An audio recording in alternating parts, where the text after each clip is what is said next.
wabarakatuh. Selamat siang, Bapak, Ibu, dan teman-teman semua. Terima kasih telah bergabung di kegiatan HMM, IKTM, dan jurusan Teknik Mesin dan Industri USK.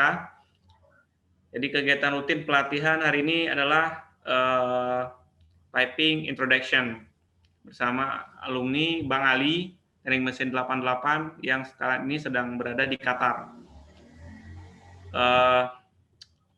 Kepada Bang Ali, silakan menyampaikan materinya, Bang. Perkenalan dulu ya. Ya, perkenalan dulu. Silakan, Bang. Kalian udah Iya, perkenalan nah. kemarin kan. Bang, buka dulu, Bang. Ini ya, Bang. Sebentar. Oh iya. Maskernya. Masker ya, biar semua kenal nih. Iya, benar. Nah, Assalamualaikum warahmatullahi wabarakatuh. Alhamdulillahilladzi arsala rasulahu bil huda wa dinil haq liyuzhirahu 'alal dini kulli wa kafa billahi syahida. Ya, pertama-tama saya mengenalkan dulu, saya Ali Sumantri, nomor induk mahasiswa 884100953. Jurusan konversi energi waktu itu.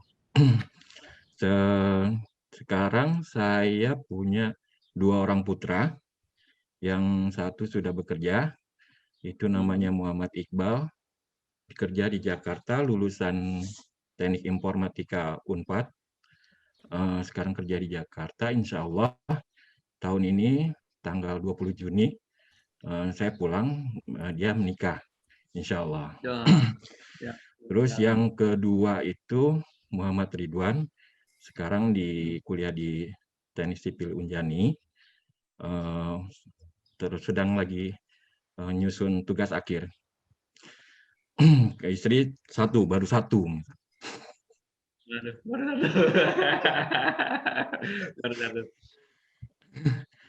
Ya ini juga alhamdulillah ya, saya coba kebetulan diundang, jadi saya coba kira-kira apa yang cocok. Pengalaman kerja saya tahun 88 sebetulnya lulus Desember 93, di wisuda Februari 94, sehari setelah wisuda saya langsung menikah. Keren banget, Bang. Hah? Keren banget, itu idola mahasiswa kayak gitu, Pak. Ya, sehari setelah wisuda saya langsung menikah. Karena ya orang tua kan berat di ongkos gitu kan, bolak-balik Jakarta Medan itu jadi sekalian. Istri saya juga dari pertanian, air rumah, sarjana pertanian juga, sekarang di rumah. Terus tahun 94 itu langsung saya ikut pendaftaran untuk karyawan di IPTN. Alhamdulillah tahun 94 bulan Mei itu saya langsung jadi calon karyawan IPTN sampai masuk di divisi Flight Test Center. Kebetulan waktu itu kita masuk di Departemen Ironbird. Ironbird itu fasilitas untuk pengujian flight control, hidrolik, dan landing gear untuk N250. Jadi itu fasilitas tes ujinya. Skalanya 1:1 dengan pesawat N250. Jadi dari tahun 94 sampai tahun 2002. 2002 masih di PTN, tapi 2002 ke 2003 itu 2004 saya pindah divisi ke Teknologi Engineering Service. Masih di PTN juga, tapi divisi ini udah profit center. Dia tidak, manajemennya terlepas dari manajemen raksasa IPTN. Divisi ini menggaji sendiri karyawannya. Nah, orientasi bisnisnya tidak pesawat, tidak hanya pesawat, tapi bisa masuk ke radar, bisa masuk ke oil dan gas, terus ke power generation juga, kita masuk ke PLN, ke PJB, ke IP, terus masuk ke Pertamina, kita masuk ke Pertamina Balongan, ke Cilacap juga kita masuk. Yang titik poinnya itu kita main di control system. Kebetulan waktu itu saya dipercayakan untuk bagian mechanical sistemnya untuk bagian dari control system itu sendiri. Jadi kita pernah punya proyek untuk yang power generation itu di PLTG Muara Karang. Itu desalination plan-nya itu nggak jalan selama 2 tahun. Jadi waktu itu kita masuk, alhamdulillah itu bisa berjalan sampai sekarang. Di Pertamina juga gitu juga. Yang terakhir-terakhir itu proyek untuk fire truck-nya Balongan. Itu udah full control system, jadi kita benerin di sana. Kemudian setelah 2004 sampai 2008, kita masih keluar dari PTN, gabung dengan teman-teman, nerusin bisnis yang sebelumnya. Sampai 2008, alhamdulillah saya dapat pekerjaan di Qatar. Waktu itu saya masuk di Black Cat Engineering dan Construction. Jadi fokusnya di construction. Waktu itu dari mulai structure, piping, pipeline, jadi semua kita kerjakan di situ. Ada juga yang bagian sipilnya ada juga, tapi fokusnya ke piping. Yang sekarang saya masuk ke Brunel.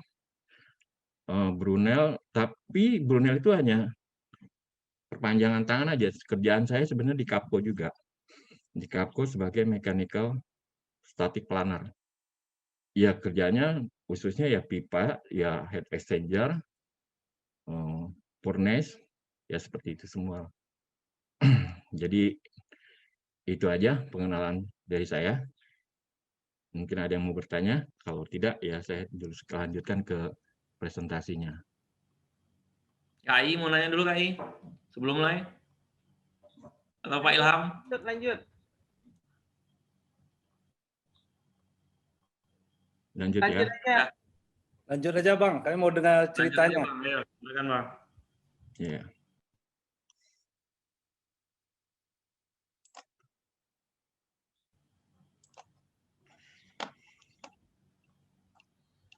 Jadi ini pipa piping sebetulnya secara sederhana dia mindahin satu fluida dari satu tempat ke tempat lain.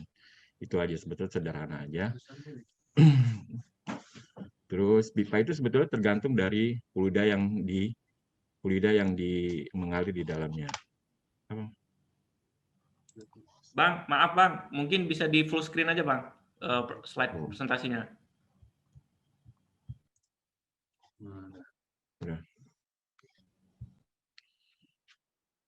Udah ya? Lanjut Bang. Ya sebetulnya karakteristik tersebut ya biasanya dari tekanan, temperatur, sama flow rate. Lain-lain itu biasanya ada dari instrumentasi. Instrumentasi juga kan akan mempengaruhi dari head losses-nya itu sendiri. Terus yang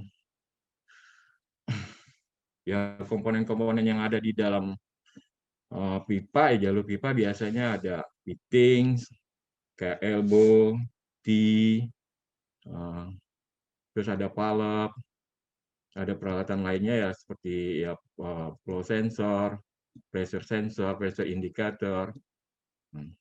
Ya itu semua digunakan untuk mengontrol pressure dan flow rate, temperatur dari fluida itu tersendiri. Terus bila kita merancang suatu sistem pemipaan yang meliputi sensor dan automatic control, itu itu juga merupakan bagian dari instrumentasi dari sistem kontrol. Nah, buku pintarnya itu ada di PNID. Sebetulnya ada di PNID, piping dan instrumentasi diagram. Biasanya dalam konstruksi itu ada beberapa fase di untuk sistem pemipaan. Yang pertama kita pegang itu piping specification.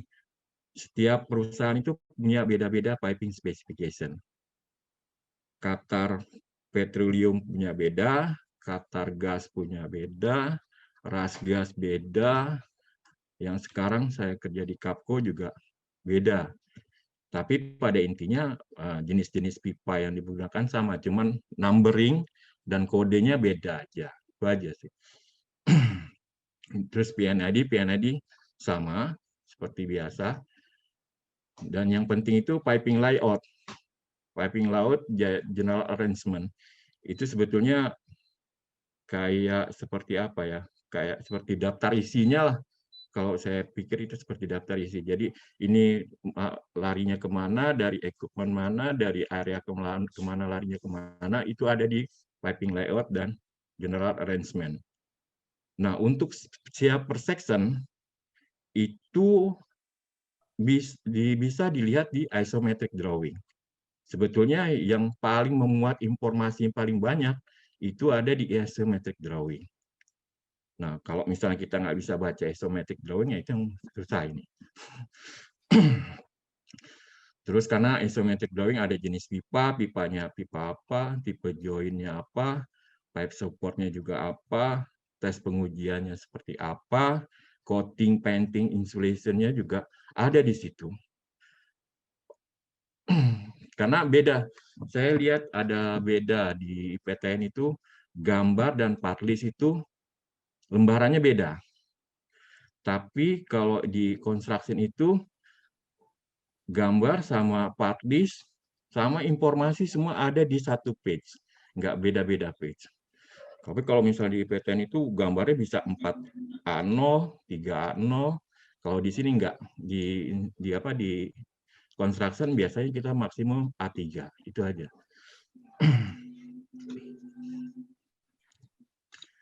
Nah, terus ini dari piping specification. Kalau saya coba bahasa Indonesia kan itu satu dokumen yang dipersiapkan pada fase desain dari suatu proyek sistem pemipaan. Hal ini sebagai panduan pemilihan spesifikasi, material grade, pricing rating dari pipa, dan komponen-komponen pemipaan. Seperti fitting, gasketnya carbon steel, atau gasketnya harus stainless steel, starbolt-nya juga sama, apakah A193 carbon steel atau yang ada yang stainless steel, spectacle blind flange, sesuai dengan fluida yang mengalir di dalamnya. Terus piping specification juga memuat informasi tentang standar tes, welding inspection, sama painting dan insulation. Ya umumnya yang dipakai di construction itu ya kebanyakan welding joint, tapi ada beberapa juga yang pakai threading joint, itu biasanya untuk yang tekanannya rendah, seperti nitrogen line kayak gitu, air instrument. Nah itu biasanya pakai threading line. Tapi kalau yang untuk yang proses-proses itu pasti selalu pakai welding. Terus ini juga saya juga baru tahu ini pas waktu di construction di kuliah, kebetulan karena saya konversi, saya nggak sempat mendalami di bagian produksi. Mungkin orang-orang produksi lebih paham masalah ini. Nah ini ternyata ada banyak bagaimana cara-cara join. Ada yang bevel, ada yang double bevel, ada yang V-group. Biasanya untuk pipa-pipa pipeline yang bertekanan tinggi itu dia biasa pakai J-group. Yang seperti ini. Yang ini. Ini J-group biasa pakai J-group. Tapi kalau pipa-pipa biasa itu selalu pakai P-group. Untuk yang di pelan-pelan itu biasa P-group. Kecuali ada yang pakai slip-on, ada yang socket weld, itu beda-beda tersendiri. Kalau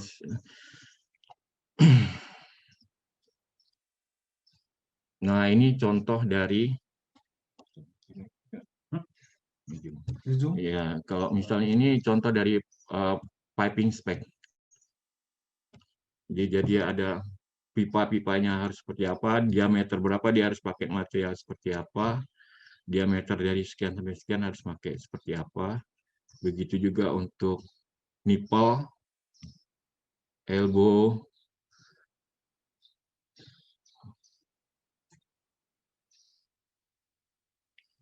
nah, terus ada T, ada red T, cap. Cap itu kayak bentuk setengah bola itu.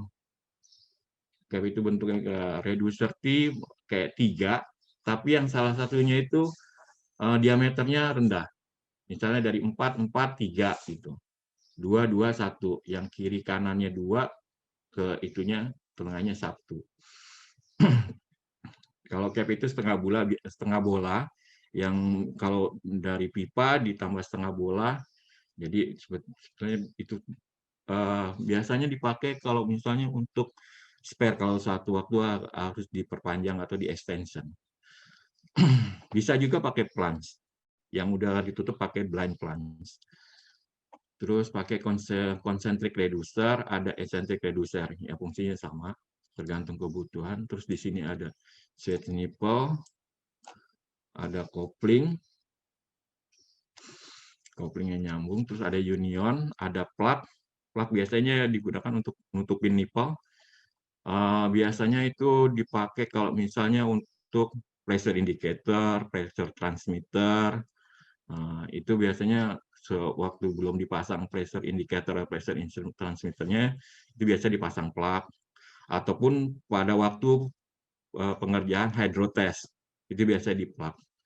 Ini plunge-nya juga sama, kita ada banyak, ada yang raise space, ada yang LMF, ada yang LFF, ada yang RTG. Jadi yang RTG ada, terus ada yang gasket, ini specification Bornard. Terus ini pulp. Pulpnya juga punya ketentuan sendiri. Kelas-kelasnya juga harus dari materialnya, bisa jadi material bodinya carbon steel, tapi dalemannya itu bisa stainless steel.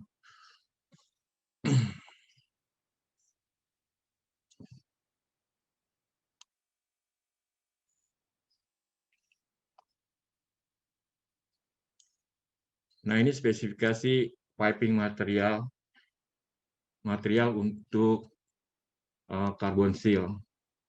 Untuk yang high temperatur carbon steel ya pakai yang A106 grade A. Terus ada yang pakai A53 grade B, bisa juga. Ada AP5L grade B. Atau bisa pakai A333 bisa.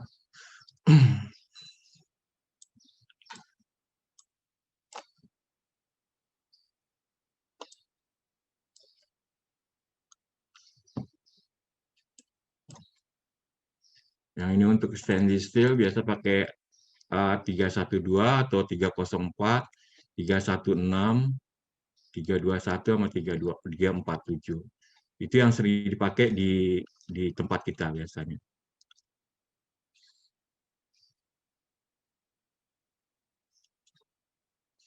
Nah, ini standar ini penting sekali sebetulnya. Kalau misalnya biasa dia pasti nge-report ke standar ini.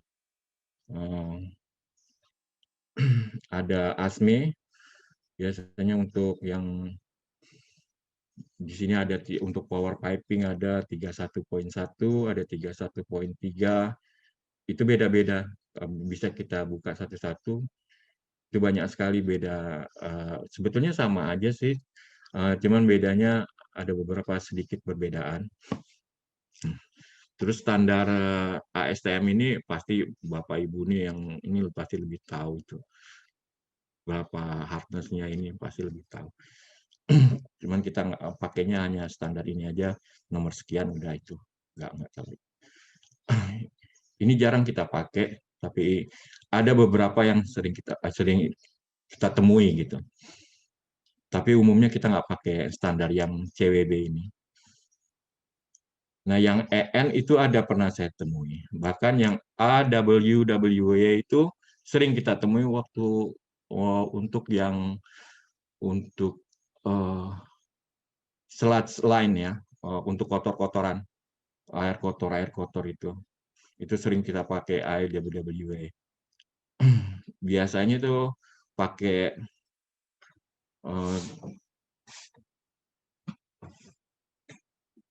Spigot and Bell. Pipanya Spigot and Bell biasanya.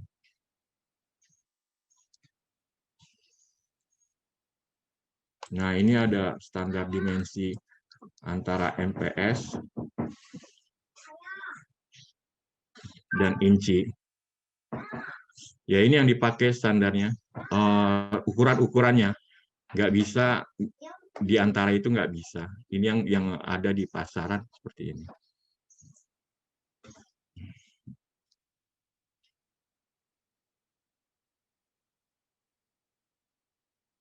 Nah, ini yang saya bilang general arrangement. Sebelum kita masuk ke isometric, kita harus tahu dulu ini posisi equipment-nya ada di mana, terus yang ini jalur pipanya kemana, yang main pipanya itu ada di mana, pipa utamanya itu masuknya di mana. Dari sini kelihatan. Jadi sebelum kita instalasi atau erection, sering kita sebut erection di pipa, pasti kita harus tahu ini dulu posisi. Yang paling penting itu di gambar isometrik itu biasanya ada yang namanya plan north, utaranya plan, ada yang true north, utara sebenarnya. Jadi itu yang jadi patokan kita. Utaranya di mana sama utara si plannya itu ada di mana. Biasanya beda-beda sedikit antara 15 degree atau apa. Jadi itu yang dijadikan patokan utara. Jadi kalau misalnya kita bingung nih kemana masangnya lari pipa ini, ke kiri atau ke kanan, patokannya dari plan north-nya itu.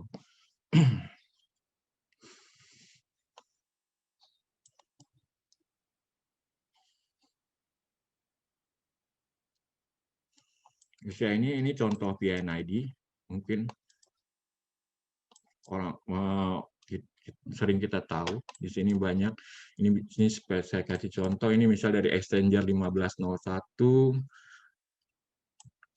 ke kolom 1501.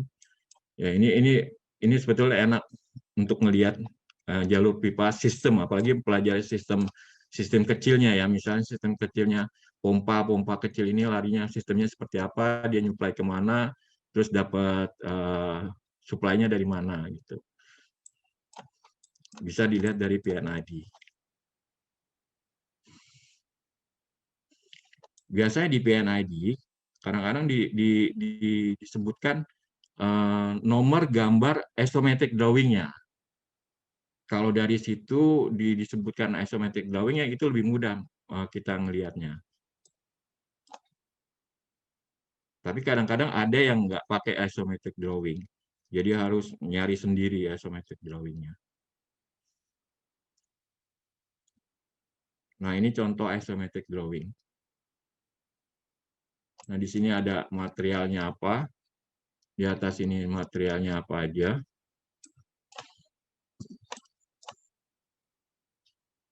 Biasanya di sini ada note-nya itu join-nya dilakukan seperti apa. Misalnya join-nya di butt weld atau socket weld, aturannya di sini juga ada aturan biasa di sini ditulis. Di sini ditulis, di note-nya yang di dekat note ini.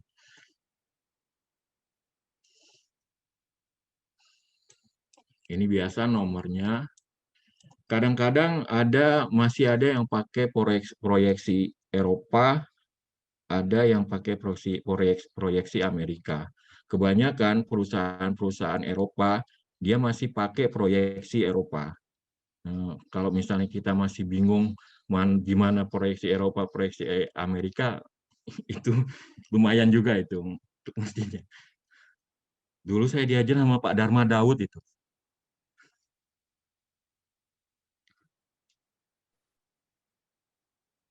Beliau sudah almarhum, Bang.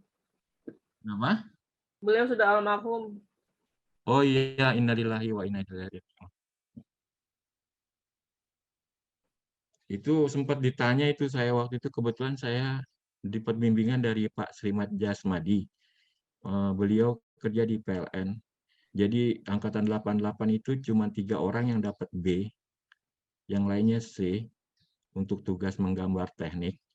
Jadi saya ditanya bedanya apa proyeksi Amerika, sampai sekarang jadi saya masih ingat beda proyeksi Amerika sama proyeksi Eropa.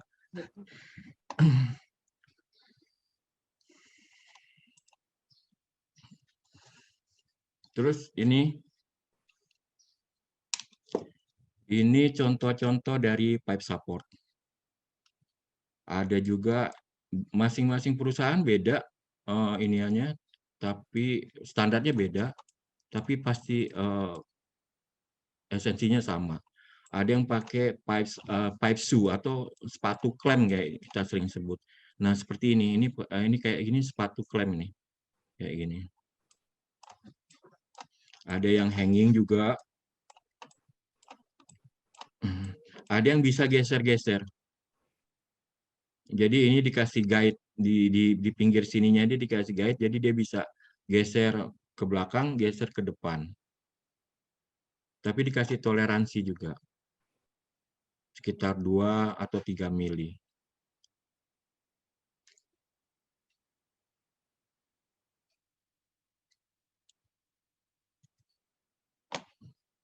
Nah, terus waktu pertama-tama kita preparation itu kita survei biasanya. Survei, terus ada orang, apa disiplin itu yang dibilang kalau yang bagian survei itu? Surveyor. Nah, itu orang surveyor itu biasanya dia nentuin titik-titiknya dulu. Dari titik-titik itu kita referensi. Biasanya dia tanam, terus dia tanam, dikasih besi panjang sedikit, terus dikonkrit. Itu sebagai patokan dia untuk mengukur.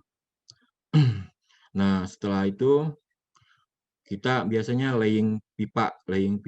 Kalau yang untuk pipeline itu stringing itu seperti ini. Yang stringing itu seperti ini. Kita pakai sandbag aja, itu taruh dengan crane satu-satu kita turunin stringing.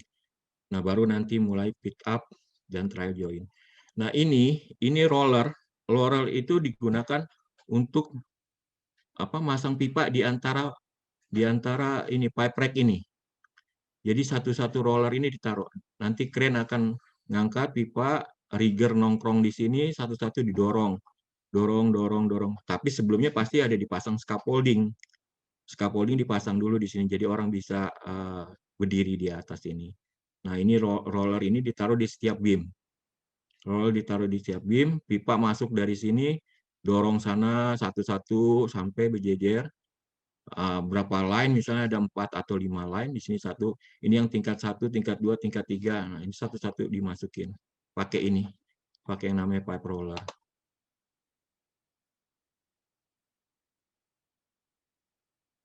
Nah, ini penting juga untuk site preparation. Biasanya kita kalau di sini saya kerja di Pertamina, kerja di PLN, itu nggak pernah nemuin yang seperti ini, permit to work. Jadi kita masuk aja gitu kan, izin. Tapi kalau di sini nggak bisa. Di sini pasti ada permit to work, PTW biasanya. Jadi orang-orang kita biasanya disuruh ikut training dan tes, tentunya ada tesnya juga. Kalau lulus kita dapat kartu, berarti PTW holder. Berarti kita bisa melakukan pekerjaan dengan anak buah di dalam plant di suatu area tertentu. Jika kita punya kartu ini, kalau kita lulus dari training ini. Kalau enggak, itu kita nggak bisa.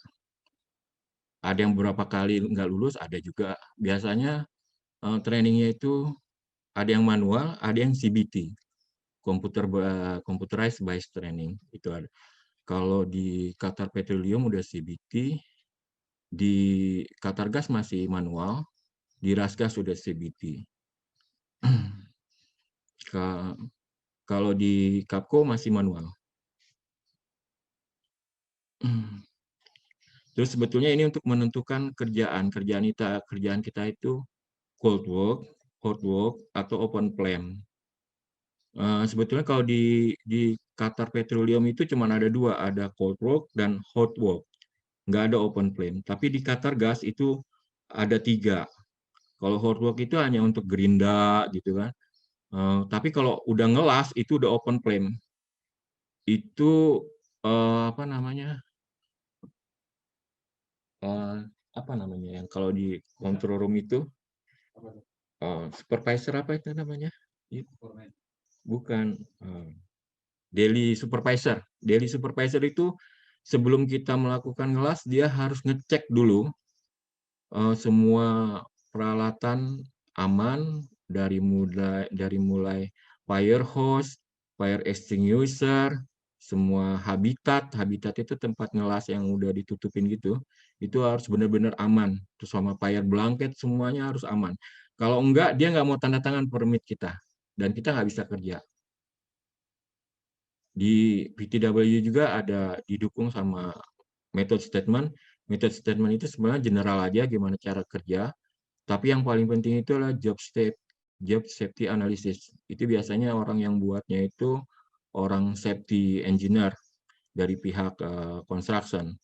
Dia yang harus merancang kerjasama sama orang safety-nya bagian dari klien.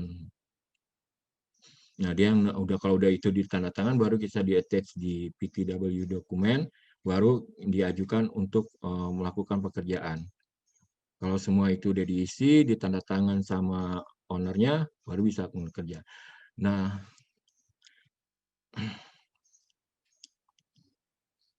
sebetulnya sebelum kerja itu banyak, ada positive isolation, ada ini sebetulnya ada termasuk di sertifikat juga. Ada sertifikat, ini dia di bawah, saya ada bawah. Ada isolation dan isolation certificate juga. Jadi sebetulnya positive isolation adalah kondisi bahwa tidak ada potensial energi di dalam lingkungan kerja. Jadi sebelum kita kerja itu biasanya ada operator yang dia akan nyantumkan berapa kandungan udara yang ada di lapangan. Misalnya nitrogennya berapa, oksigennya berapa, terus ada LEL-nya itu berapa. Jadi semua itu dicantumkan di permit. Kalau melebihi dia nggak akan tanda tangan. Begitu dia nggak akan tanda tangan, semuanya nggak bisa dilakukan. Ada juga gas tester, AGT, authorized gas tester. Dia akan ngecek semuanya. Apalagi kita kerja di dalam namanya kolom atau confinement space kayak seperti itu mandatory banget. Kalau misalnya nggak itu nggak bisa. Nah, ini semacam record yang dilakukan auto gas tester, ada yang continuous, ada yang hourly, ada yang periodik, ada yang setelah dan sesudah. Ini sampelnya. Jadi kita nggak habitat kerja itu nggak bisa sama dengan di tempat-tempat yang lain. Kalau di oil dan gas ya seperti ini, mau nggak mau kita ikutin. Itu saya pernah kerja di offshore-nya, North Field-nya Qatargas. Itu sepanjang kita kerja saya harus bawa pipa oksigen yang beratnya hampir 5 atau 6 kilo. Kemana saya pergi harus saya bawa. Jadi sewaktu-waktu itu ada kebocoran gas, setidaknya saya bisa ke laut dan nyelam. Dan itu mandatory. Dan itu juga harus lulus dari Kuwait, helikopter underwater escape training itu harus. Hah? Sampai sini ada pertanyaan enggak? Ada Bang nih, ada beberapa. Langsung aja. Banyak banget nih Bang pertanyaannya nih. Iya, boleh. Paran. Oke, untuk yang pertama, maaf Pak, izin bertanya, apakah diperbolehkan menyambung pipa dengan schedule yang berbeda?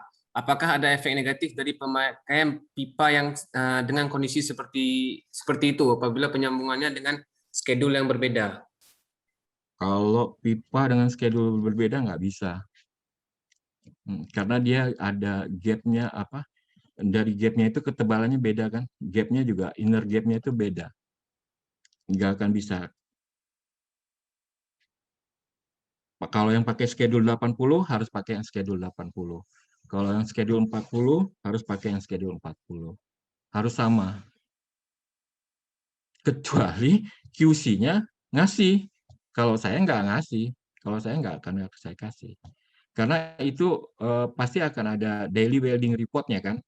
Daily welding report-nya itu akan ditentukan materialnya pakai apa, schedule-nya apa, dengan schedule apa.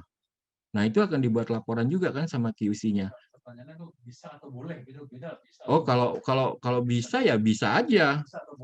Kalau boleh ya nggak boleh. Jangan. Kalau Anda tanya bisa ya bisa, tapi kalau tanya boleh nggak boleh. Itu aja kalau menurut saya. Berarti ini Bang lebih ke aspek keamanannya berarti. Betul, betul. Karena ketebalan pipa itu tidak hanya memperhitungkan masalah pressure, temperatur, terus sama flow. Tapi yang Anda pikirkan juga adalah korosi. Kita banyak nemuin korosi udah berapa puluh tahun itu elbownya bocor. Ada, saya punya. Nanti kalau dalam kesempatan yang lain akan saya tunjukkan berapa banyak pipa-pipa dan elbow-elbow yang bocor gara-gara dihajar sama aliran yang kencang sekali. Apalagi dia kalau udah kena korosi. Bisa jadi peyek. Di desalination plant itu, saya buka strainernya itu, tutup strainernya itu udah kayak kerupuk. Iya, betul. Udah kayak kerupuk, saking kena korosi air laut. Jadi ketebalan itu tidak hanya untuk memperhitungkan pressure, tidak hanya untuk memperhitungkan flow, tapi juga untuk diperhitungkan masalah korosi. Itu menurut saya. Oke, Ada yang lain? selanjutnya. Oke. Mengapa di dalam instalasi pipa ada beberapa bagian yang sengaja dibuat untuk dibelokkan? Nah, kita kan sering lihat, Pak, itu kan misalnya di pabrik itu kan ada lapangannya luas. Ada nanti pipanya tuh kadang-kadang nanti udah berbelok, nanti lurus, kemudian berbelok lagi. Apakah berbelok itu sengaja dibuat atau memang ya ada peraturannya ataupun apa, Pak? Ya pasti ada aturannya. Pertama gini, kalau Anda melakukan hydrotest, kemudian untuk drainase, itu harus ada titik terendah kan? Ya enggak? Nah, Ya. kalau misalnya drainase, pasti kalau air itu pasti terlalu turun dari level tertinggi ke level terendah. Nah, Anda harus memperhitungkan di mana titik terendah untuk membuang air ataupun membuang fluida yang ada di dalam pipa kalau sewaktu-waktu itu pipa itu mau di-purging. Itu yang pertama. Yang kedua, harus ada tempat tertinggi. Kalau fluida itu adalah fluida gas. Gas itu akan lari ke atas kan? Nah, kalau itu dibuka, semua gas akan keluar ke atas. Karena itulah harus dibuat bentuk belokan-belokan seperti itu. Pertanyaannya gini kan, maksudnya yang belokan seperti U gitu ya? Gooseneck Ya. itu kan? Ya, Gooseneck ya. itu kan? Yang Iya. untuk ekspansi kali ya, maksudnya ya. Jadi gini kan, jadi ada pipa yang sengaja dibuat adalah fungsi ekspansi. Jadi pipa itu ketika dia panas atau dia mengalami tekanan akan mengadakan ekspansi. Jadi diberikan Tahanan. area, ya diberikan Iya. area dia ekspansi tiga dimensi, dia bisa ke mana gitu. Jadi untuk memberikan ekspansi dia, itu berarti kita udah bicara desain ya.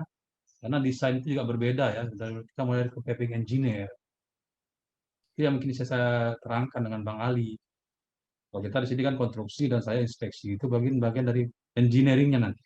Itu bagian engineer. Tapi intinya adalah kalau yang bentuk itu untuk ekspansi dia, terutama untuk yang steam, yang piping hot piping, tujuannya kalau panas kan berarti mereka mengadakan pengembangan gitu, distorsinya itu yang bisa saya jawab, Bang Ali ya. Iya. Baik. Semoga puas ya. Semoga puas. Tapi jangan terlalu kita yang masing-masing piping itu intinya piping itu banyak yang disiplinnya. Ada nanti nama kayak Bang Ali ini konstruksi, dia khusus konstruksi. Ya, saya dari konstruksinya aja. Kalau Bang Ayu ini dia bagian inspeksinya. Nanti yang desain ada lagi bagiannya. Kita nggak bisa semuanya mencakup di sini. Ya. Pola pandang kita beda-beda. Nanti ada piping engineer, ada welding inspektornya lagi, ada ada welding engineer, bayangin. Di sini ada welding engineer loh. Iya. Kayak gitu jawabannya. Kalau kita kayak gitu, gimana? Moga-moga puas ya. Oke, Pak nih selanjutnya ada pertanyaan lagi. Setelah pemasangan pipa dan bertambahnya usia dalam pemakaian, pasti ada plug atau sesuatu yang bisa menghambat di dalam pipa. Lalu alat apa atau sejenisnya yang digunakan untuk membersihkan inner diameter pipanya? Biasanya kita pakai pigging. Pigging biasanya pigging. Kalau untuk pipeline kita pakai pigging. Kalau misalnya pipanya terlalu panjang pasti pakai pigging. dengan pressure yang besar itu dihembuskan dari titik awal ke titik akhir. Terus tapi kalau untuk yang untuk yang pipa-pipa yang pendek-pendek itu biasa pakai blowing. Tapi dikasih cairan tertentu, udah selesai cairan tertentu dikasih pembilasan, baru di blowing. Itu kerak-keraknya pasti akan keluar. Itu yang pernah kita lakukan. Ada yang lain? Mungkin untuk sementara ada cukup loh Pak. Nanti kita lanjutkan aja dulu untuk materinya. Nah, terus ini ada beberapa sertifikat yang harus diisi sebelum memulai. Ada confinement space juga, excavation, apalagi kalau kita mau memasang pipeline di bawah underground, itu harus ada excavation certificate. Isolation certificate itu kalau apalagi berhubungan dengan electrical equipment. Terus ini type join. Join di sini ada MPT, ada BSPT. Kalau biasa sering kita pakai NPT, tapi saya pernah ngalamin itu BSPT. BSPT ini British Standard Pipe Trading. Jadi ada beda antara National Pipe dengan British Standard Pipe. Itu jarak antara treat-nya itu lebih kecil. Kalau MPT misalnya 8, di BSPT itu bisa 9 atau 10 treat. 1 inci. Jadi treat per inch, TPI. Terus ada yang welding juga ada yang bulk weld, ada yang socket weld, ada yang slip on, ada yang lap joint. Ada yang solvent welding. Solvent welding ini biasanya untuk yang seperti ini. Terus ada yang group rubber gasket untuk yang air kotor itu, sludge water. Terus ada yang bare spigot juga ada. Terus ada yang lamination. Nah, ini alatnya. Yang alat untuk treat joint yang manual seperti ini. Tapi kalau misalnya yang mesin ya seperti ini. Mesin seperti ini. Terus kalau yang socket weld ini seperti ini cara penyambungannya. Di sini pasti ada gap. Kiri kanannya ini pasti harus ada gap, nggak boleh langsung nempel. Ini gapnya juga ada. Di bawahnya juga harus ada gap. Dan ini contoh welding socket weld. Terus yang bulk weld.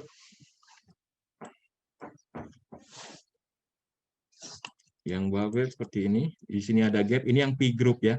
Ini yang P group. Dan ini hasil weldingnya. Di welding ini ada root pass. Ada 3. Biasanya ada 3 pass itu di root pass. Ada root pass, kemudian ada pillar pass, ada yang capping. Capping itu tutupnya itu. Nah, pillar itu yang paling dalam ini. Root passnya ini yang paling dalam ini. Kemudian diisi sampai penuh, itu namanya pillar pass. Nah, baru untuk numbulin payungnya itu disebutnya dengan capping pass.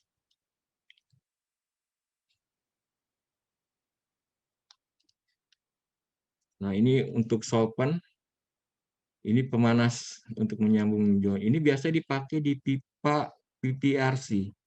Pipa PPRC ini biasa dipakai untuk di gedung-gedung untuk kayak misalnya water gitu, air minum, air bersih, pakai ini. Yang ini kalau ini sering dipakai untuk pendinginan. Seandainya ada satu ruangan yang butuh pendinginan khusus, ini jalur pakai ini, penyambungannya pakai soldering. Nah, ini alatnya untuk soldering. Kalau yang ini, kalau yang atas ini untuk PPRC, itu yang itu dikembangin, yang sebelah sini masuk lingkaran dalam, yang sebelah ini masuk lingkaran luar. Jadi nyambungnya kayak gitu, kayak dilumerin. Ini pemanas sebetulnya. Ini dilumerin, yang ini melumerin lingkaran dalam, yang ini melumeri lingkaran luar. Maksudnya disambung masuk.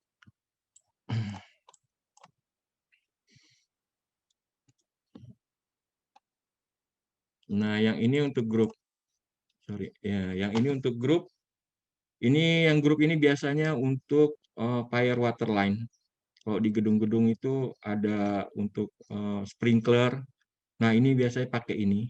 Ini pakai grup, mesinnya juga ada mesin tersendiri. Nah, ini mudah aja. Ini cuman disambungin pakai gasket, dijepit, terus dikencengin. Udah itu aja, nggak ada yang lain. Dan biasanya tekanannya nggak sampai 13 bar kalau untuk fire water line. Nah, yang ini untuk spigot. Nah, ini spigot ini biasanya untuk yang di underground, biasanya untuk air kotor ataupun fire water line, ada juga yang memakai ini. Cara menyambungnya ya di sini tuh di dalamnya ada gasket. Ini ada gasket, Anda lihat di sini ada gasket.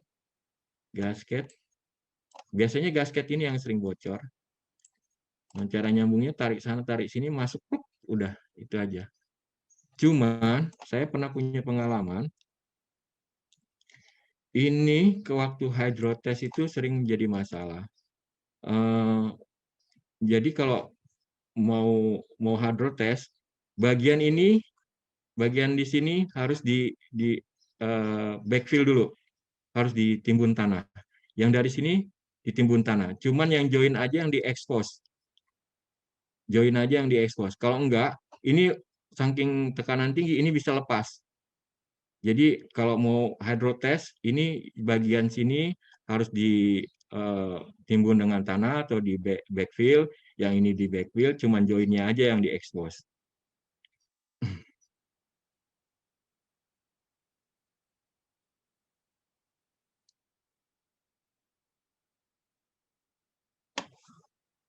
Nah, ini untuk GRP.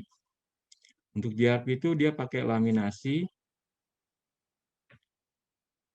Laminasinya ada yang slip on, ada yang laminasi plain join.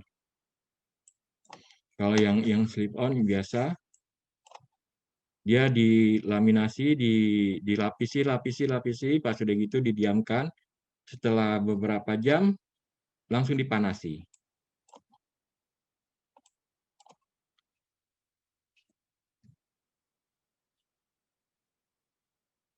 Nah, ini sebetulnya alat pemanasnya.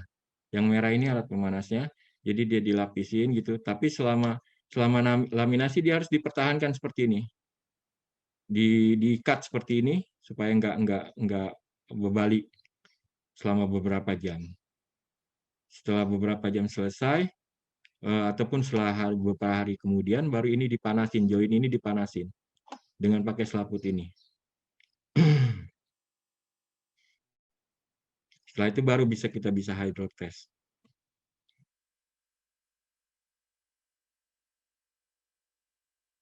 Nah, ini jenis-jenis fitting. Ini yang butt weld. Yang butt weld seperti ini. Ini yang cap, end cap. Ini reducer, elbow, T. Ini ada equal T, ada reducer T.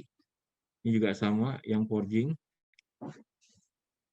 Ini yang plunge, ini yang weld neck seperti ini. Slip on, socket weld, lap joint, 3D, yang ini blind. Ini masing-masing materialnya beda-beda tergantung dari pipe specification. Terus ini sebetulnya quality yang harus bicara ini. Ini ada pre-weld head treatment. Jadi kalau untuk pipeline itu, pipa-pipa besar itu sebelum kita las ini harus dipanasin dulu.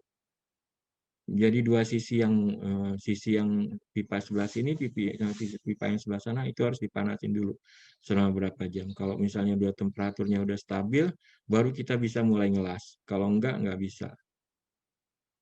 Masalahnya apa? Itu bagusnya Anda tanyakan sama orang quality. Nah, ini alatnya. Ini alatnya, saya cuma tahu aja itu alatnya seperti itu. Nah, ini kalau udah panas seperti itu. Ini ada post-nya. Ya, post-welted treatment. Mungkin lain waktu Bang Ayu bisa menjelaskan lebih detail ini masalah. Materinya udah dibagikan sama ini. Oh, pre-treatment. Udah untuk inspeksinya nanti kita soalnya inspeksinya. Nah, biasanya kalau pipa-pipa yang besi itu kita punya MPI, itu disemprotkan cairan tertentu, cairannya saya kurang tahu apa, tapi terus dikasih magnet. Nah, ini biasanya kalau misalnya itu ada crack, akan kelihatan berkumpul cairannya itu dekat-dekat situ. Kalau radiografi ya kita pakai radiografi, yang ini hydrotest, alatnya seperti ini, dan ini pumpnya.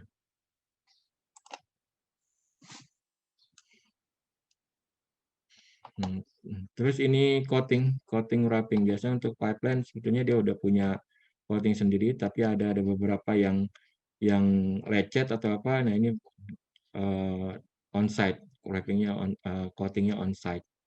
Kalau ini painting biasa di workshop. Nah, ini juga on-site, touch up. Ini bagian touch up kalau ada yang lecet-lecet sedikit. Ini di touch up. Dan ini insulation. Insulation yang sering kita temui di sini adalah corrosion under insulation. Sering disebut CUI, corrosion under insulation. Kalau ada yang standar dia klien itu dia minta di blasting sebelum dikasih insulation. Tapi ada yang enggak di blasting, langsung dipasang insulation. Nah, kalau enggak di blasting, banyak kejadian ini corrosion sampai akhirnya bocor. Ini sering kejadian kayak gitu. Nah, ini insulation. Nah, ini untuk wrapping, ini untuk wrapping yang untuk underground. Yang ini.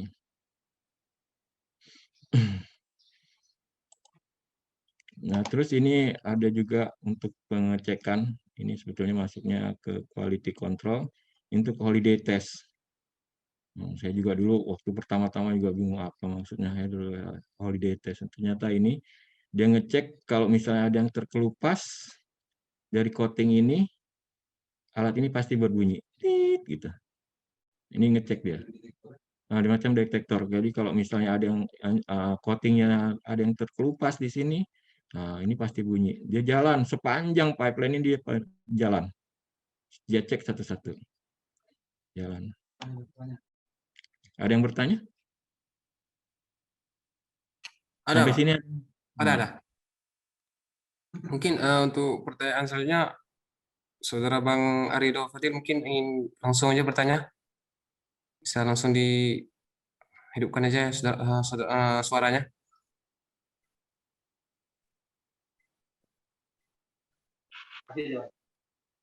Assalamualaikum warahmatullahi wabarakatuh. Waalaikumsalam warahmatullahi wabarakatuh. Terima kasih atas kesempatannya, moderator. Selamat sore Pak Ali yang dihormati. Makasih banyak atas materinya nih Pak. Iya, sama-sama saya juga senang juga bisa. Saya Rido Pak dari Teknik Mesin 2014. Iya. Tadi saya agak ketinggalan materinya, cuman mulai dari yang flank tadi kan. Jadi kan Pak, kalau dalam line pipa itu kan ada bermacam jenis flank Pak. Diameternya macam-macam gitu kan Pak. Iya. Nah, jadi saya belum paham ini Pak, untuk memilih jenis flanknya itu untuk berbagai jenis pipa itu dasarnya apa ya Pak? Kayak kan ada wide flank, ada yang slip on gitu. Pertimbangannya apa untuk memasangkan flank seperti itu? Kemudian ada kelas-kelas juga kan Pak pada flank, misalnya kayak dia ada misalnya flanknya yang 12 in, terus ada rise 150 ya bacanya ya. Ada pagar 150 ya. Iya. 150. Nah itu maksudnya bagaimana Pak gitu? Saya mesti paham. Kalau bisa dijelaskan ya. Terima kasih banyak Pak atas kesempatannya. Assalamualaikum. Waalaikumsalam. Sebetulnya pemilihan plans-nya itu juga tergantung dari piping spec-nya. Piping spec-nya dia mengatakan apa, harus pakai apa. Karena di piping spec, sebentar saya balik ke piping spec ya.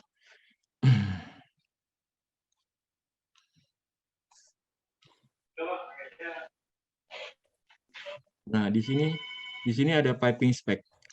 Ini satu contoh aja. Ini piping kelasnya D07. Ini satu contoh aja. piping kelasnya D07.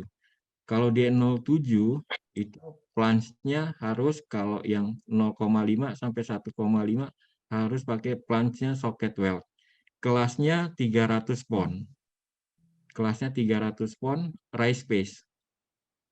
Nah, kalau untuk yang diameter 2 inci sampai 24 inch, itu pakai yang kelasnya 150. Weld neck, kelas 150, rise space. Materialnya low temperature carbon steel, A350 grade LF2. Itu di piping spec. Nah, apa bedanya dengan kelas 150 dengan kelas 300 atau sampai, kalau nggak salah saya kelasnya itu sampai 2400 pon. Itu tergantung tekanan fluida yang mengalir di dalam pipa itu sendiri. Jadi kalau misalnya tekanannya rendah, ya pakai yang kelasnya rendah, 150. Atau ada yang paling rendah 125. Tapi kalau misalnya tekanannya tinggi, tekanannya berapa, itu pasti ada yang bisa 300, ada yang bisa 400, ada yang 600, 900, 1200, sampai 2400. Jadi sama seperti schedule pada pipa berarti ya, Pak? Betul. Itu juga tergantung, ya? Tergantung schedule-nya. Ya kalau pipanya tebal, flange-nya tipis, ya berarti bocor lagi di flange-nya kan? Iya kan? Iya, benar. Berarti tergantung dari si tukang desainer pipanya yang mengacu pada standarnya itu. Bentar. Ya, Pak? Bentar, ini ada tambahan dari Bang Ayu. Nah, gini ya, di dalam setiap desain, itu desain piping atau desain pressure vessel, ada 3 hal yang harus dipertimbangkan. Pertama itu adalah fluidanya apa. Kalau fluidanya apa itu tergantung dari, berarti kita menghadap material multipilih itu apa. Ini kalau misalnya fluidanya air ya carbon steel bisa, tapi ternyata fluidanya ada korosif. Kita harus ganti ke stainless, mungkin bisa. Yang korosif bagaimana? Satu ya, ingat ya. Pertama adalah fluidanya. Fluidanya adalah kita melihat material apa yang cocok untuk fluida itu. Yang kedua adalah temperaturnya. Jadi semakin tinggi temperatur akan mempengaruhi karakteristik dari material itu, akan mempengaruhi propertinya, mechanical propertinya. Jadi material yang sama dengan fluid yang sama tapi temperaturnya berbeda akan berubah materialnya. Jadi kalau carbon steel itu mungkin mencapai hanya sampai sekian ratus. Begitu dia sudah mengalami lebih tinggi temperaturnya, akan berubah lagi materialnya. Dan yang ketiga adalah pressure. Pressure itu apa? Pressure itu ada tujuannya untuk menghitung thickness-nya. Ya, azan ya sebentar ya. Azan di sini bentar ya. Iya, Pak, siap. Yang pertama nih.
Untuk abang-abang ya, ada juga peserta-peserta lain yang ingin bertanya, boleh langsung ditulis saja di kolom chat. Nanti akan dibacakan, ditanyakan pada pemateri.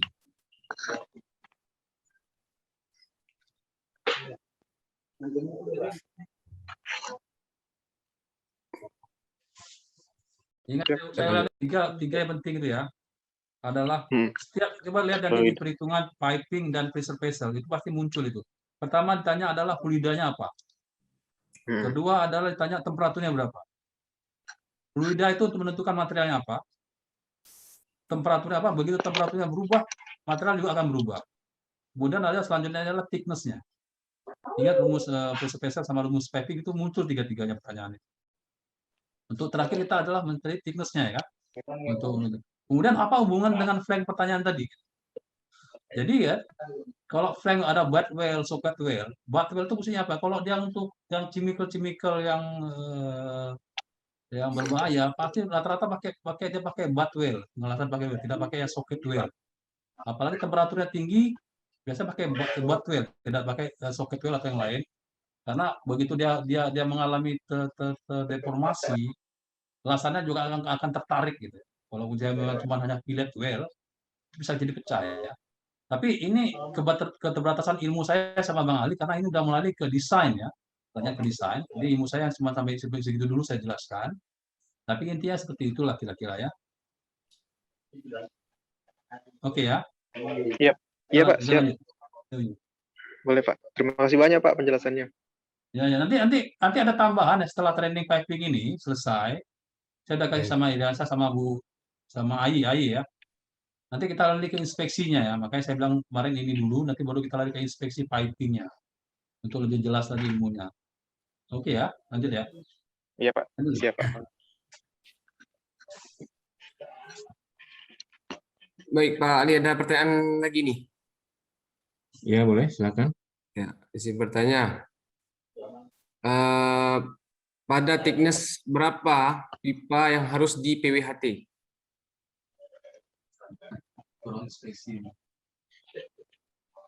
Kalau sepanjang sepengetahuan saya, itu yang di PWHT itu untuk pipeline, itu thickness-nya itu 20 mili.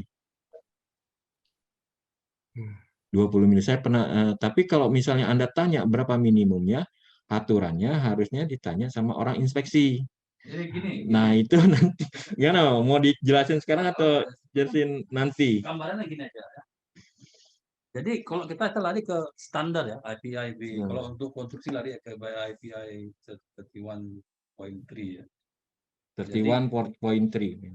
Jadi ketebalan pH, ketebalan berapa thickness itu tergantung pertama apalah. Jadi materialnya apa. Nah, jadi materialnya apa. Jadi ada material setipis manapun dia harus di PWHT. Sedangkan untuk carbon steel ada batasnya pada tebal berapa harus di PWHT. Jadi PWHT tidak tergantung pada ketebalannya, berarti tergantung pada materialnya. Material apa yang mau kita las. Nah, jadi untuk itu kan ada P1, P2, P3 ya. Berarti kalau itu kita nanti lari ke ada tabelnya, namanya tabel PWHT untuk material piping itu. Nah, gitu. Jadi berarti kita lari nanti ke desain pipingnya. Nanti kita jelaskan lah ke depan selanjutnya. Bagusnya emang lebih tersendiri itu. Nah, untuk kita jelaskan inspeksi itu lebih enak. Lihat tabelnya ya. Oke, Lebih detail. sekarang kita konstruksinya dulu ya. Boleh. Nah, berarti ingat ya, nggak tergantung ketebalannya ya, tergantung material apa yang mau dilas. Bukan tergantung ketebalan kata Materialnya. Materialnya. Beda material, beda ketebalannya. Berarti ini lebih ke material pipanya berarti ya? Yes. Material pipanya. Oke? Oke, Pak. Oke, untuk Pak Ali mungkin boleh langsung kita lanjutkan aja. Sementara lanjut saja. Setengah jam lagi nih soalnya. Nanti kita sisakan aja Pak di 15 menit terakhir untuk kita habiskan semua pertanyaannya.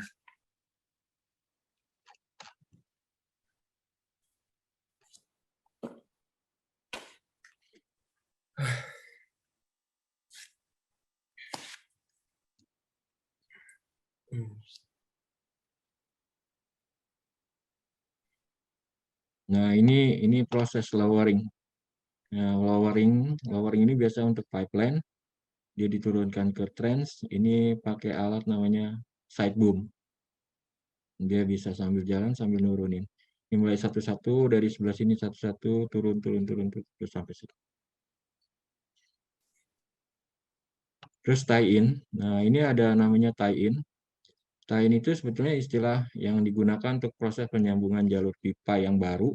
Ini kita bikin nih jalur pipa baru, terus mau dinyambungin dengan jalur pipa yang ada sebelumnya. Nah, jalur itu disebutnya namanya tie-in. Pengelasan join ini sering disebut dengan golden join. Dulu saya bingung apa golden join ini. Ternyata golden join itu join yang sambungan lasnya tidak diuji ya dengan hydrotest lagi. Jadi cuman welder terbaik. Jadi welder orang yang welding itu harus yang terbaik. Yang dipilih melalui welder qualification test yang bagus, terus selama dia waktu ngelas untuk join sebelumnya juga dia nggak pernah reject. Nah, itu pasti dipilih untuk melakukan golden join ini. Dan pada golden join cuman non-destructive test yang dilakukan. Jadi nggak ada hydrotest segala macam seperti join-join yang lainnya. Nah, saya pikir itu aja. Saya cukup sekian. Ini udah selesai. Nah, siap. Oke, kalau begitu Pak, kita mulai sesi pertanyaan ya. Iya, boleh. Tadi kan berulang-ulang kali Bapak menjelaskan tentang hydrotest. Iya. Nah, itu gimana Pak proses hydrotestnya tuh? Oh, proses hydrotest. Hydrotest itu sebetulnya bagian dari inspection.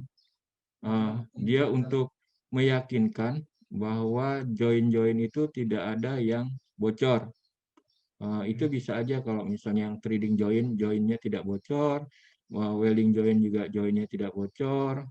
Itu pernah dari radiografi tes, join-nya bagus, tapi begitu di hydrotest bocor. Join-nya ada hole di situ. Nah, itu harus di-repair lagi kan. Nah, terus itu kan dikasih tekanan 1,5 dari tekanan kerjanya. Misalnya tekanan kerjanya 25 PSI, itu dikalikan 1,5. Bisa jadi 40 PSI di tesnya. Kuat apa enggak? Kalau misalnya kuat, ya berarti bisa in service kan. Nah, ke masalah bagaimana?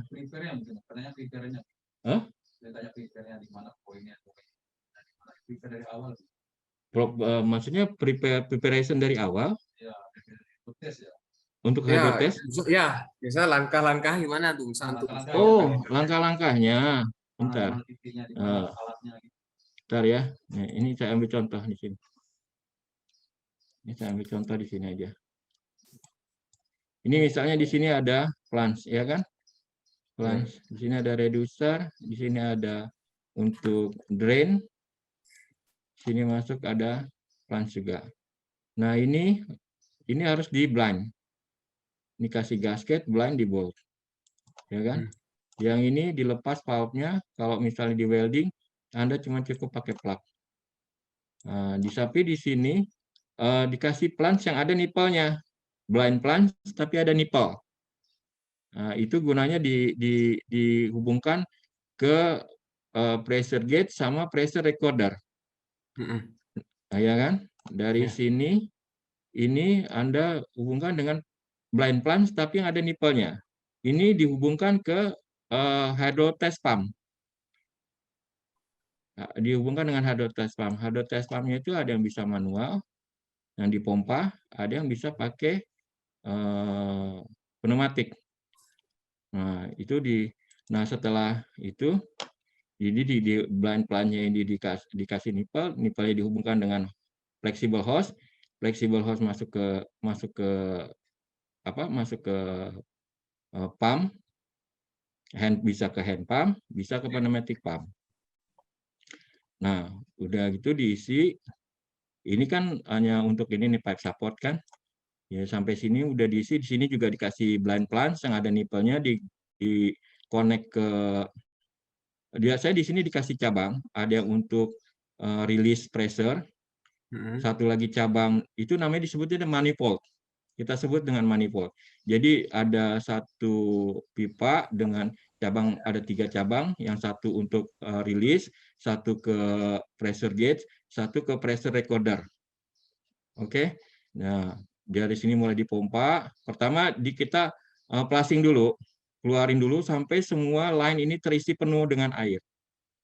Sampai semua terisi penuh dengan air, sudah keluarnya di sini udah air semua, baru ini ditutup, diplak. Udah diplak, setelah itu baru dipompa, dinaikkan tekanannya. Begitu naikkan tekanannya, ini kan di pressure recorder akan mencatat ini. Berdasarkan waktu dia akan mencatat kenaikannya. Begitu sampai tekanan, katakanlah tekanan ini misalnya tekanan 25 PSI, tekanan yang di tes itu 40 PSI. Nah, ini begitu nyampe itu harus step 3-4 step biasanya. Dari 0 ke 40 biasanya katakanlah 4 step berarti 0, 10, 20, 30, 40.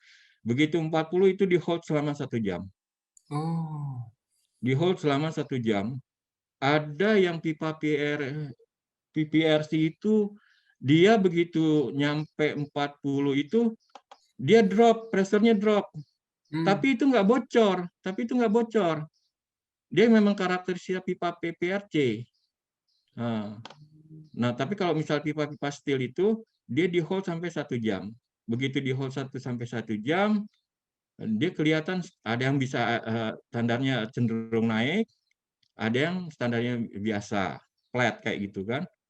Tapi kalau misalnya dia turun, nah itu turunnya apalagi turunnya ekstrim, itu pasti bocor, harus diulang lagi. Nah, kalau udah di hold sampai 1 jam, ada yang minta 2 jam bisa, itu relatif tergantung. Aturannya ada 1 sampai lebih dari standar. Di standar ada, kata Om Ayu ada katanya. Di standar ada. Jadi begitu udah sampai terpenuhi holding time-nya itu bisa 1 jam bisa 2 jam, baru diturunin. Turunin juga harus step. Turunin dari 40 itu ke 30 dulu, ditunggu 15 menit. Nggak bisa langsung. Udah dari 30 ke 20 tunggu lagi 15 menit. 20 ke 10 tunggu 15 menit, baru terakhir dirilis sampai 0. Gitu. Berarti jadi prinsip hidrotest itu kita cuma hanya untuk melihat lasannya. Jadi hidrotest itu adalah melihat kekuatan sistem itu. Kalau piping jadi keseluruhan piping itu yang mau kita lihat. Jadi kekuatan itu adalah kekuatan daripada pipanya semuanya. Pipanya maupun dia tuh pipa itu sendiri atau welding joint-nya. Jadi bisa jadi di Bang Ali bilang waktu radiografi itu welding joint-nya oke ya. Tapi begitu di hidrotest pecah. Nah, berarti kan mechanical property-nya tidak sesuai dengan yang didesain. Kemudian satu lagi adalah bisa jadi cuma hanya nggak di weldingnya yang pecah, bisa jadi di materialnya yang pecah. Itu sering Ya, terjadi. bisa jadi Material pecah, berarti material nggak bagus. Jadi hidrotest tujuannya bukan hanya untuk welding joint. Ini sering timbul pertanyaan nanti waktu interview kerja ya. Jadi hidrotest untuk welding joint enggak, kan Bang?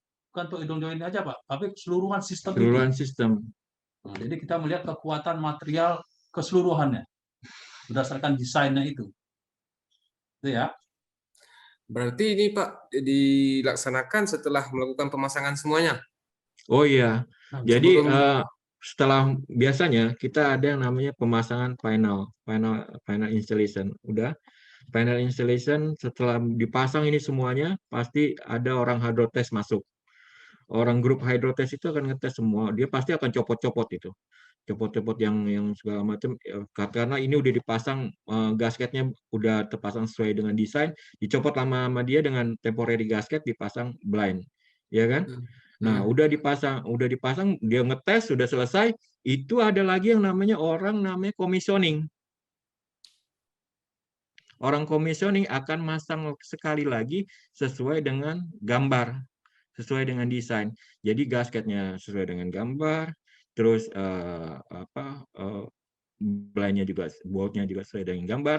Terus pas sudah gitu baru dia torquing, di-torque sama dia sesuai boltnya kencangannya itu berapa. Ada torque-nya masing-masing untuk bolt, itu ada standarnya. Jadi gini ya, hidrotest ingat ya, hidrotest adalah final test. Tidak ada lagi tes Tidak setelah ada. hidrotest. Jadi kalau ada tes lagi setelah hidrotest, enggak, dia harus hydrotest lagi. Harus hydrotest lagi. Jadi pokoknya hydrotest adalah final dari tes semuanya. Terakhir, tidak ada lagi nanti ada mau Gerinda lagi, tidak ada mau Tebing lagi. Oke? Baik. Izin Pak, boleh ada pertanyaan tambahan Pak mengenai hydrotest tadi? Terus. Ya, boleh, boleh. Iya, nah jadi kan Pak, kalau misalnya nih ada line pipa yang udah dipasang insulasi yang pakai kalsium silikat itu Pak yang dalamnya. Iya. Nah itu kalau dilakukan hydrotest dan ada trouble berarti dibongkar total lagi Pak semuanya. Termasuk kan, Iya. soalnya kan aluminium silikat itu kan dia membungkus pipanya itu dia Pak. Berarti kalau ada trouble dibongkar ulang lagi gitu semuanya. Enggak, ini pertanyaan ini. Ini berarti pipanya udah dipakai dulu ya? Pipa lapangan. Jadi gini ya, ada dua perbedaan ya. Ada hidrotest, nama hidrotest konstruksi. Ada hidrotest setelah pipa itu dipakai berapa tahun, itu hidrotest lagi.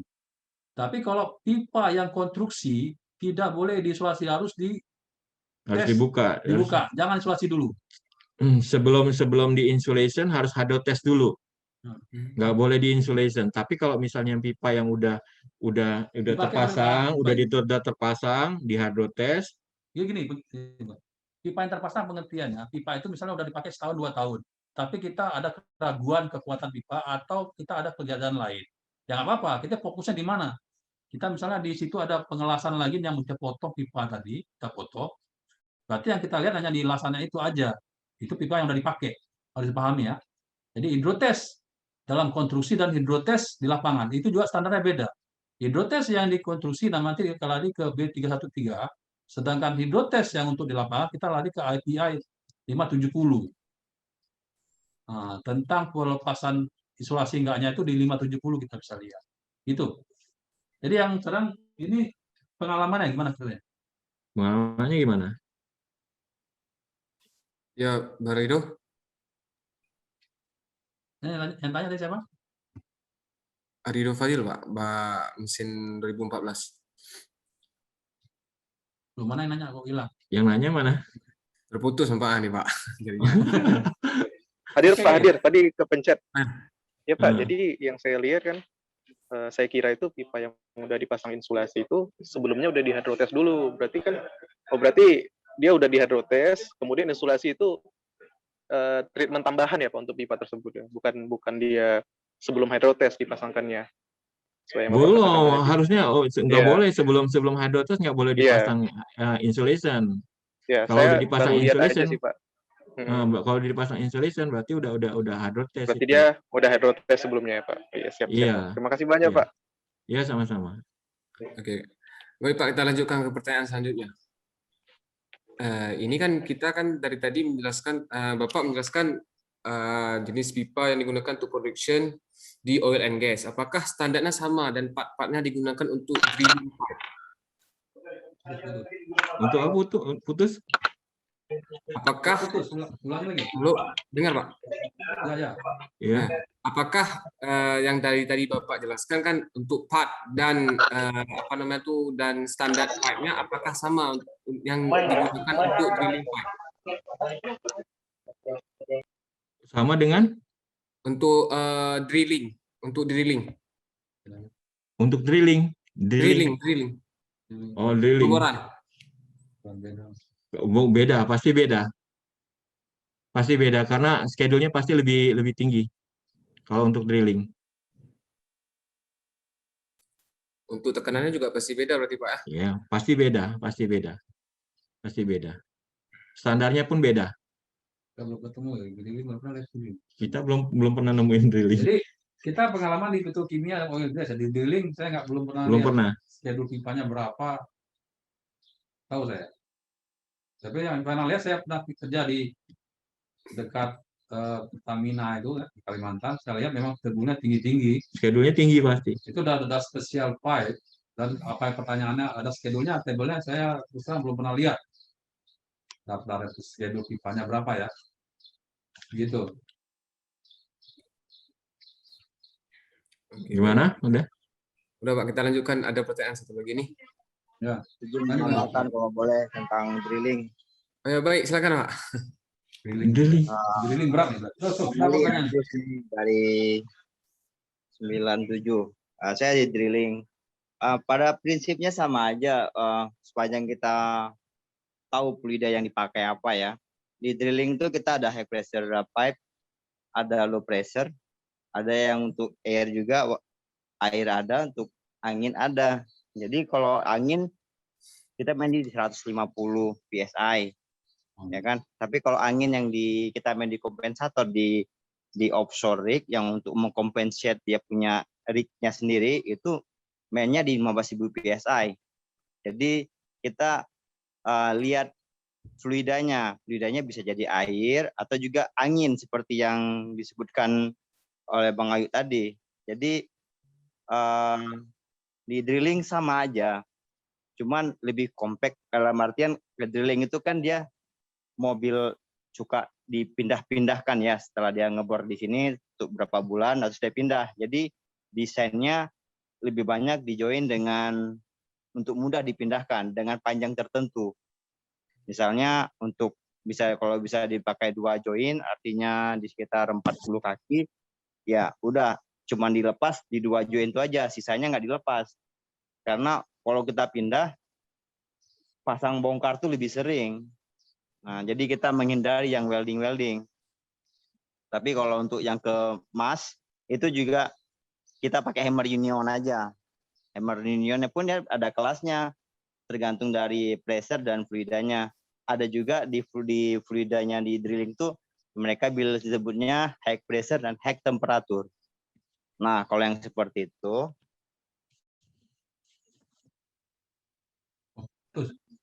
Putus. Halo? ya kalau misalnya kita pakai hammer union, itu juga fungsinya kalau sama dengan yang flanges. Bedanya flanges dia pakai baut ya. Kalau hammer union ya hammer doang, cuman tetap ada seal. Nah, itu schedule-nya juga tergantung dari pressure yang diinginkan di pipa tersebut. Ada yang 15.000, ada yang 7.500, ada yang cuman 2.200 untuk yang untuk fire pump. Nah, fire pump 200, pakai aja hammer union yang figure 100 kan. Nah, jadi pemilihan seperti itu juga ada di drilling yang mudah untuk dilepas pasang. Seperti itu, sekedar tambahan aja ya Bang Ali ya Bang Ayu. Ya. Makasih banyak nih, kita dapat sharing juga informasi. Soalnya saya nggak punya pengalaman juga di drilling. Terima kasih Bang Agus. Nah, kayak gini yang enak kita saling sharing, iya. Sharing diskusi yang bagus. Bagus ini, bagus banget. Terima kasih Bang Agus. Udah. Belum. Bang, lanjut dulu Bang, materi Bang, nanti baru kita tanya jawab lagi Bang.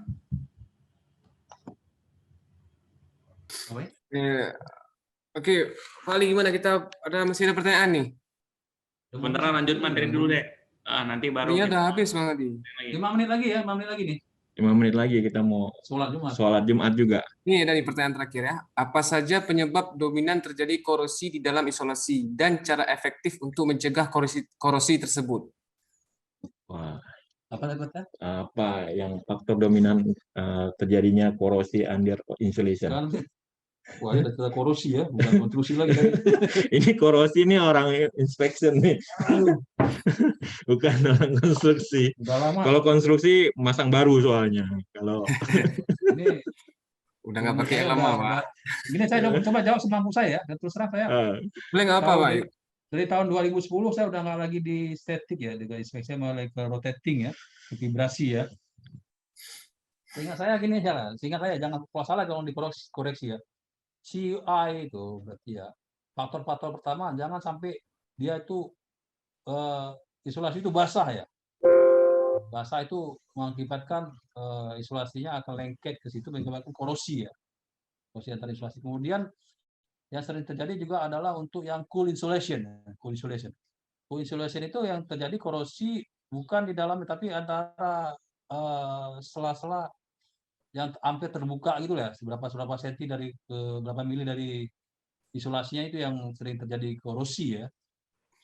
Kemudian penyebab utama adalah temperatur juga, ya cool atau hot itu menyebabkan korosi terjadi pada CUI. Kemudian ada lagi namanya yang dulu ada isolasi yang ada material chloride. Material chloride juga untuk isolasi ya sekarang nggak boleh itu. Antara kloretnya kalau kecampur sama air mengakibatkan korosi pada permukaan material. Jadi korosi yang terjadi itu tergantung pertama adalah temperatur. Temperatur paling mempengaruhi terhadap kondisi korosi under isolasi. Kedua adalah setelah temperatur kelembaban ya, kondisi lingkungan dia. Kelembaban. Dan kemudian isolasi tadi ada isolasi yang tadi jangan sampai isolasinya terbuka ya, karena ada claddingnya ya. Ada claddingnya dari aluminium, jangan sampai terbuka berupa bolongan atau join antara cladding tadi ya, cladding pelapis ya. Pelapis itu jangan terbuka, akan masuk ke isolasinya juga, itu tidak boleh. Itu kira-kira itulah yang saya jawab untuk sementara ya. Seingat saya, kalau ada tambahan boleh. Gitu Pak. Berarti yang paling penting adalah kita jaga temperaturan dan jangan sampai isolasinya terbuka berarti Pak. Ya betul. Iya betul. Jangan sampai terbuka. Memang kita sering nemuin itu terutama untuk yang near zero ataupun sub zero piping itu ya, berarti yang piping yang kerjanya di bawah 0 derajat gitu. Itu sering sekali insulationnya nggak terawat. Begitu dia nggak terawat, ada udara masuk, udah pasti ada terjadi corrosion under insulation. Dan itu pernah panjang, kita satu pipa itu pipa hampir sepanjang 6 meter, itu berapa titik, sekitar 6 titik harus dipasang klam.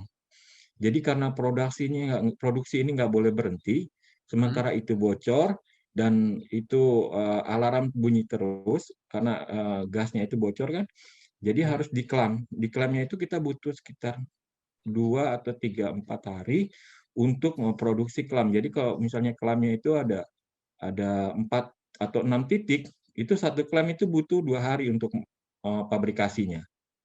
Jadi kalau misalnya 6 klam harus dibutuh sekitar 12 hari.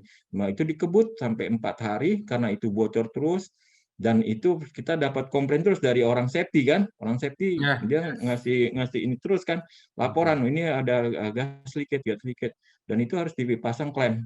Setiap klem pasang klem, dan begitu operasi udah tidak ada gas leakage lagi dan operasi bisa terus jalan, kuantitinya juga pasti dengan tidak ada kebocoran itu juga pasti akan terjaga.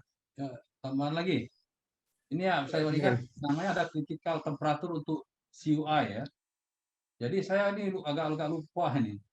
Dia antara minus 5 sampai 15 derajat atau dari minus 5 sampai minus 15 sampai plus 5. Antara dua itulah ya. Saya lupa ya. Tapi ada critical temperaturnya tuh. Masalahnya dari minus 5 sampai 15 ya. Karena apa? Karena pada saat itu ada kondensasi. Kondensasi mengakibatkan terjadinya water ya, air. Nah, jadi di situ ya, saya lupa ya, jangan dibilang nanti 5-15 atau 15-5, antara gitulah. Lupa, ada 10 tahun dah saya ada kali ini. Kalau menceritakan pekerjaannya saya masih ingat ya, tapi kalau udah mulai ke detail mungkin saya harus buka buku lagi. Nah, kalau pekerjaannya saya ingat. Nanti kalau inspeksi piping saya bisa jelaskan, itu pekerjaannya saya ingat, insya Allah saya ingat. Tapi begitu mulai kita detail untuk dasar accepted kriterianya atau dasarnya itu harus dibuka buku lagi. Itu kira-kira Farhan. Ya baik, terima kasih Pak Ayu dan Pak Ali. Ya. Jadi ini gimana nih Pak? Pertanyaan pun juga udah habis. Ya udah, kita udah harus ke masjid ini. Ke masjid ya. Oke lah Pak. Iya. Mungkin ada closing. Inspeksi selanjutnya ya. Kapan nanti? Oh ya baik Pak, nanti kita jadwalkan lagi. Oke. Nanti kabari ke Pak Ayu nanti. Mungkin ada wejangan sedikit untuk kami para mahasiswa mungkin Pak. Untuk wejangannya ya. Saya terangkan lagi ya. Kita secara finansial ya. Training itu mahal. Ini cukup, alhamdulillah abang-abang kalian mau training itu, saya terulang lagi, untuk vibrasi training itu $2.200 untuk level pertama. Berapa duit itu? Untuk training ini minimal 4-5 juta, 10 juta training. Jadi kalau kalian ada waktu, manfaatkanlah waktu ini sebenarnya dan direkam, bagi tetap direkam, diulang-ulang. Karena pengalaman dengan teoretik itu nyambungnya setelah kalian dengar training ini. Jadi jangan berpikir kalian nggak ngerti, nggak mau dengar, itu salah. Jadi dengarkan saja. Ya, pengalaman saya, dengarkan saja apa yang kami yang ditrainingkan, dengarkan full, dengarkan. Nanti apa yang kalian dengarkan itu akan masuk ke pikiran ya. Jadi begitu nanti kerja, begitu timbul kalian lihat barangnya, itu muncul sendiri gitu. Oh ini yang ngomong jelaskan, oh ini nanti jelasan ini. Jadi begitu kalian udah ngerti, muncul, itu akan mudah kan untuk bekerja. Tidak dari nol berarti kerja, tapi udah ada kepala gitu. Jadi ngerti, tidak ngerti, kalian harus dengarkan. Dan satu lagi, kalau memang salah kami, tolong dikasih tahu. Kadang-kadang kita kan keceplosan ngomong, salah penjelasan. Jadi gitu ya, Ai ya, bahannya. Tolong bilang mahasiswa, hadirlah kalian di sini. Karena ini kesempatan yang cukup bagus. Juga kita udah meluangkan waktu untuk membuat materinya ya. Karena bagi kami di sini tuh ya alumni tuh sebetulnya kerinduan akan kampus itulah yang memanggil hati untuk ikut itu lah. Rindu kami pulang, rindu. Ingin saya terus terang saya pengen makan misop sama kopi pancung di kantin teknik tuh, kopi pancung kan. Itu kalau istilah Bang, kopi Bang, satu. Nah, kopi pancung berarti kan, kopi pancung Bang. Itu ya kerinduan seperti inilah yang sebetulnya kalau kalian mengajak abang-abang itu bangkitkan kerinduan dia terhadap kampus gitu loh. Jadi kenang-kenangan masa lalu itulah yang membangkitkan kita untuk merekatkan silaturahmi biarpun jauh gitu ya. Ini ya. di sini aja. Nanti kalau saya sana sediain kopi pancung satu ya. Sama ini di sini aja kita panggil Om Bang Ayu, Bang Ali. Kalau di sana kita panggilnya Babon, Bebek gitu. Panggilan kampus sudah ada ya. Panggilan kampus. Jadi itu aja. Oke ya. Oke ya. Oke, Kak. Ali, Mayo, terima kasih banyak semuanya. Iya, sama-sama. Terima kasih kepada pemateri yaitu Pak Ali dan Pak Ayub, dan juga kepada seluruh Ibu dan Bapak dosen serta abang-abang alumni lainnya, dan juga kepada mahasiswa yang telah berpartisipasi pada webinar pada siang yang berbahagia ini. Sudah mau meluangkan waktunya terutama dalam keadaan puasa. Mungkin saya selaku moderator mohon maaf apabila ada kesalahan. Foto. Iya, foto bersama dulu. Buka kamera sebentar. Screen-nya mana ya? Nah, itu kelihatan. Mohon buka kameranya.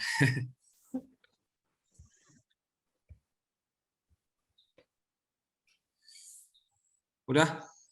Langsung itu foto. Ini mana? Apa Tuhan? Oke, udah.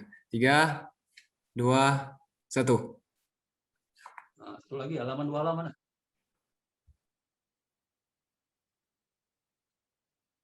Sudah, Pak? Sudah, oke. Ya. Bapak ya. Ya, saya akhiri. Terima kasih atas partisipasinya. Assalamualaikum warahmatullahi wabarakatuh. Waalaikumsalam warahmatullahi Waalaikumsalam warahmatullahi wabarakatuh. Terima kasih Bang Ali, Bang Ayu. Terima kasih sama-sama.